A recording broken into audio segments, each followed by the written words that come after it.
Now I'd like to take a few minutes and talk about the timeline that the protocol puts forward. I think there was great care put into the various deadlines that are given conferences and conferences and congregations to consider their place in this new setting of two denominations. For one thing, if an annual conference takes no vote, it by default remains a part of of the United Methodist Church as it exists now. If they take a vote and vote to affiliate with this other more conservative branch or denomination, they have annual conferences have up until July 1st of 2021. Now that date, I think, was chosen with care because all the annual conferences in the United States are going to hold their conference sessions 3 to 6 weeks after the general conference. And that's just not enough time for conferences to really deeply consider what the implications are.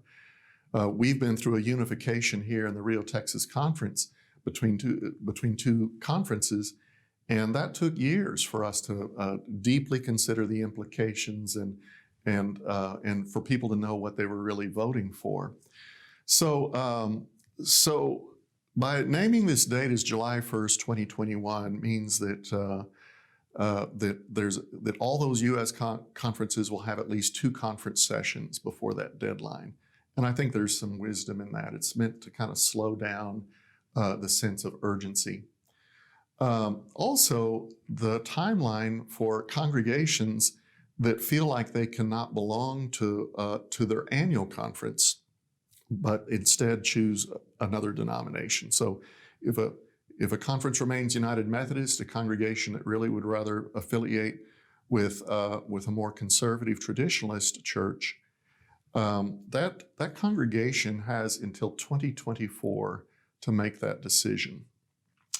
And again, that means there's no rush in this.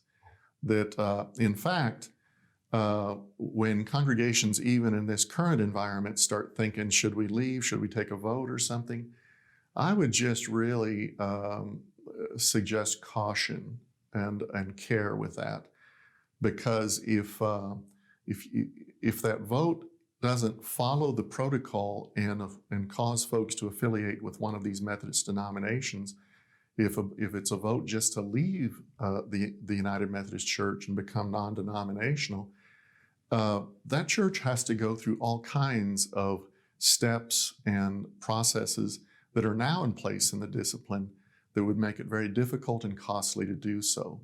The church would have to have a called church conference and vote on it, and then it would have to negotiate with the board of trustees of the annual conference about the property, and then it would have to have a positive vote by the annual conference before that congregation could do that.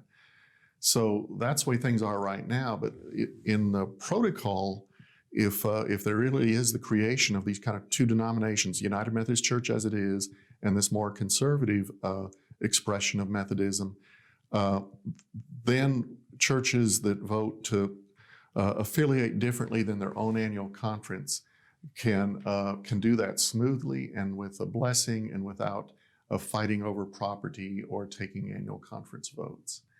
So, so that's all just to say that, that there's no sense of urgency. No congregation needs to be taking votes at this time. No annual conference has to rush into voting on anything. As a matter of fact, any congregation that does not vote just remains with its annual conference, and any annual conference that does not vote simply remains a part of that, the ongoing United Methodist Church. So there are any number of pieces to the puzzle that I get asked about, like how would this work, how would that work? For instance, imagine that Conference A, Annual Conference A, remains United Methodist, but Conference B votes to affiliate with the more conservative expression. There are going to be some pastors in Conference A that would feel more comfortable and want to belong to that other annual conference. And then there'll be people, churches in Conference B who wish to remain part of the United Methodist Church. So there may be a time in which 30 churches from Conference A actually belong to Conference B across geographical boundaries. And 30 churches in Conference B belong to Conference A. And so there may be some creative work here in how this is addressed. Once again, to get back to that fundamental question, are we best served by two denominations or by one in conflict? If we agree that we're best served by two denominations, all these other things can be worked out.